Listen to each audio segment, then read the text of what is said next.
Hey everyone, I am doing a walk and a chat. Try not to fall on the slippery rocks. I'll just give you a little pan view of where I'm at. This viewer asked, like, is it rude to refuse a visit from the elders, right? And really, I mean, at this point, if you're you're fading out, or you've raised some questions about the religion, and if you voice those to the elders, then what's going to happen is that, if there's any inkling that your faith might be waning, then you're going to get a call from the elders, right? Because they're trying to save you or figure out if you're an apostate. Because if you're an apostate, unfortunately, your next step is probably disassociation, disfellowshipping, that sort of thing. The question being, when they ask me for a visit, do I have to go? Am I being rude if I don't? My short answer is no. So if all you've stayed for is just like my opinion on it, the answer is no. So here's my experience around taking elders visit. All right, so some of you have been watching my videos. When I left my husband, I moved out. This is a short story, just to catch you up on it. I moved out, but what it looked like, I guess, to the congregation, which I didn't know. I was just going through my own stuff, right? And what happened was, I guess the perception was that I was in the wrong, because why would she leave? And yet he was still going to meetings, my ex-husband who was going to meetings still. So he was still looking like, the good guy. I was looking like I was, like, I guess, ashamed of myself. I don't know, really. But because I was just going through a whole lot of stress, dealing with, the news that I had uncovered that my ex-husband had been cheating on me for, 2 years. So with someone very close to me. So it was extremely heartbreaking and just a lot of stuff to process, right? So I left him because I'm like, well, I can't stay here. I can't stay with you. And I want to move on. So I'm moving, and I moved out. And but I guess, like I said, the perception of that was that I had done something wrong. And even so much that the elders, like, there was one elder that kept trying to reach out to me. And so he would actually come to my place of work, which to me is just, like, extremely, extremely rude, right? You don't go to someone's work while they're working to try to get them to talk about their personal life. Like, it's very rude. And yet I saw him as a friend because, I'd been in this congregation for, 17 years. So with my husband, so we're friends with them. I mean, we'd all hung out together. So I saw this elder as my friend. And so I felt bad to like not, have a meeting with him, or to at least not see him or anything when he'd phone me at work. And I'm like, why? I didn't actually ask him because I didn't have enough confidence then. But I was thinking, like, why would he call me at work? And then also he would just show up out of the blue, unannounced. And then I'd get these calls from the reception, and they're like, Tammy, so-and-so, this guy is down here. And I'm like, who could it be? So I'd walk in, and I'm like, shit, here he is. Like, I thought it's very rude for elders to do that, right? Or anyone really, to just assume that they can come and talk about your personal life when you're at business at your place of work. So that happened for a couple months where this elder was trying to, help me go back to my husband. And I told him, I said, do you really think that after my entire life being a Jehovah's Witness, that you can actually tell me something different about, being married and the responsibilities of marriage? And do you really think that I can, is there anything you really think you can tell me? Like, what are you trying to get to, right? And so he would quote me some scripture, and I'm like, come on now. Like, I know every scripture when it comes around, like, how to be a dutiful wife and how to be, a good woman and all these things. So, and specifically towards what the Bible teaches and what Jehovah's Witnesses teach, right? Yeah, that kind of kept up for a while. And then I kind of just said, there's nothing you could tell me. Like, what do you think is going to happen here? And at this point, the elders didn't actually know what the thing was, like what our issues were.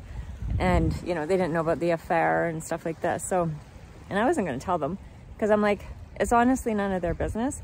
And it was up to my ex. If he wanted to tell them, then that's his. But I don't believe that we need to dissect our lives in front of, you know, other people who weren't part of your, they weren't part of your relationship. You know, it's very personal and intimate details that you don't need to share to other people. So, and just because someone asks doesn't mean you need to tell them, right? And that's what I have come to, where I'm like, you can ask me anything. It doesn't mean that I'm going to say what it is, right? It's up to me. And same with you. You know, like if an elder is coming and saying, we really want to meet with you to see, like, if we can help you and all the rest of it, it's still, the decision is on you.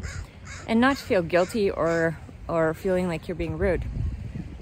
So carry on my story with this. So my ex-husband, he decided that he was feeling really bad because he saw what was happening with the congregation and my friends. And this crow's having a little chat with me too. So my ex, you know, he's not a bad person. He just has done bad things, right? And so he was feeling bad for me because he saw that, you know, my friends were all kind of having this distancing party from me. And he's just like, it's wrong. They think you're in the wrong. And everyone's like bringing him, because he kept going to meetings. So, and they were bringing him, you know, casseroles, you know, as Jehovah's Witnesses do. They're actually very good at taking care of their own, right?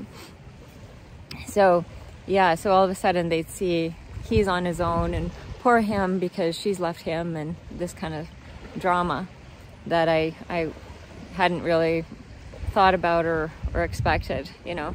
I'm just trying to deal with my own life. So he was feeling bad. So he said, I'm going to talk to the elders. And I'm like, don't do it. Like, it's going to be ridiculous that they're going to try, what are they going to say? Like, they're going to try to help you get me back? Like, I don't know what the point is, hey?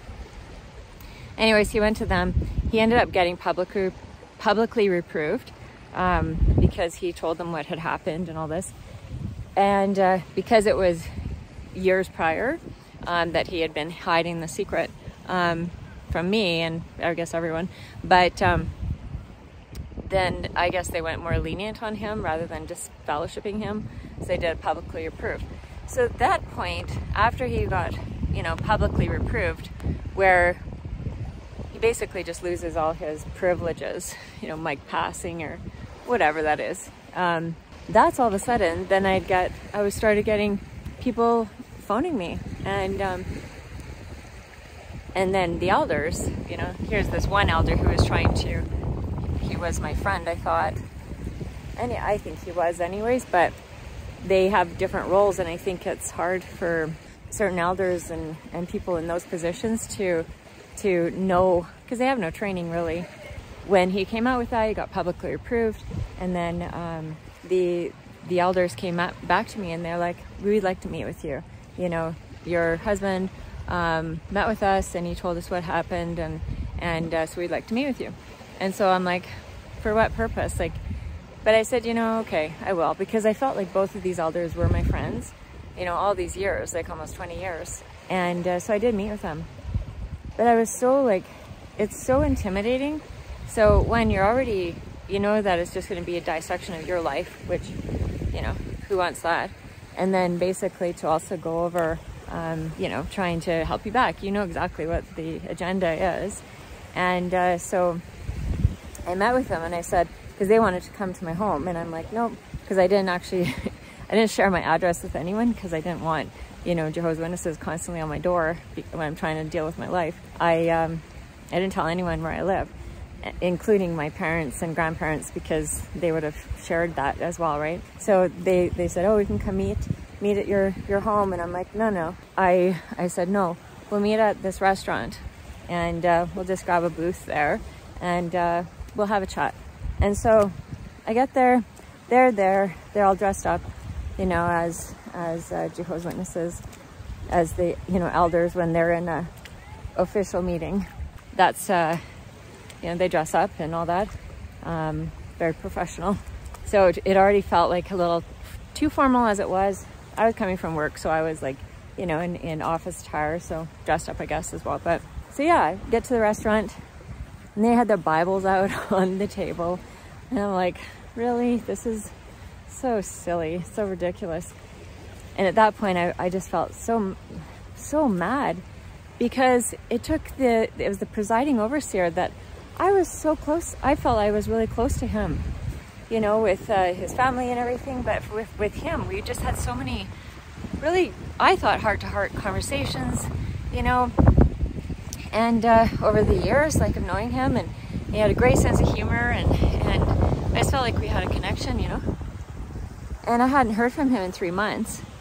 And I'm like, I go, you know, so I sat down and I go, well, isn't that interesting? Like, the minute you guys know that I'm not the bitch who left my husband, now you want to meet with me? Like, I just felt like it was such a betrayal of our friendship that they had put this on me, and then all of a sudden they uncovered the truth, and I'm just like, it is such a conditional type of relationship. And so I was like, I just kind of like blatted it out, and I didn't feel bad about it, actually, because I swore in front of them, and they're like now, and, you know, doing this, and I'm like, no, don't do now to me, you know, like, I'm going through a lot of stuff, a lot of shit, and this is what, you know, you guys pay me with as a friend, you know. And now I go, what exactly are you wanting to accomplish here at this meeting? And so I was just very abrupt and very just like, because I felt very, I had to be offensive, like, or defensive. I felt like I had to defend my thoughts and actions and how I was living, and I mean living on my own, as in leaving my husband, living. Anyways, I felt like I was just kind of on trial, right? And I'm like, I didn't do anything, right? It's so bad. So if I was to go back and do it again, I think I'd probably end up doing the same thing. But what I'm gonna tell you guys is that, so to don't feel bad, like, they asked many times to meet with me, or the one elder who was constantly like coming to my workplace and just phoning me at weird hours, and mostly at work, which was like so inappropriate and just not respectful of my time, you know, to just be so disrespectful of my time. And so yeah, I had not met with him, because I'm like, I don't have anything to meet with you about, right? Like, there's nothing new. I'm not going back to my husband, so I'm not really sure what you're wanting to meet with me. So just being very straight up about it, which is me, my personality, I guess. And then the other thing is that when they do, make sure it's on your terms. So if you do decide to go to an elders meeting and meet with them, don't have them come to your house, or don't go to their house. Don't go to the Kingdom Hall. Tell them, you know what, we'll meet at a restaurant, because it's totally neutral and you can just walk out of that, and it's much easier. And I did walk out of our meeting, because I'm just like, you know what, this is over. We're done talking, because there's nothing else. And it just felt like so, you know, like a firing squad without the bullets. So I did leave that meeting with the two elders, and that was the end of it. I went to one more memorial after that, but then I'm like, I'm done. It woke me up so much. But like I said, make sure it is on your terms. So if they say we want to meet at your home, come to the Kingdom Hall, you know, or we'll meet wherever. Maybe with COVID, they would probably say meet outside. I don't know. But make sure it's on your terms, and make sure it's a neutral ground. So I was always about like meeting everyone on a neutral ground, you know, like a restaurant or somewhere where it's not inconvenient or difficult for you to leave. Because if you have to leave a Kingdom Hall, that becomes more difficult to get up and leave sometimes than just walking out of a restaurant or, you know, a public type of neutral place. That's my my advice to people who feel it might be rude to refuse a meeting with the elders. And it's not rude, because you know, from my experience, a lot of times how they are acting is quite rude towards your personal life. You never have to explain yourself and your own life beliefs and actions and choices, just because they have a position of power and authority that you've known all this time. So I'll leave it there, and look at that, little puppy showed up. That wraps it up. I hope that helps some of you, and until next time, I'll see you then. Enjoy your day, friends. Bye.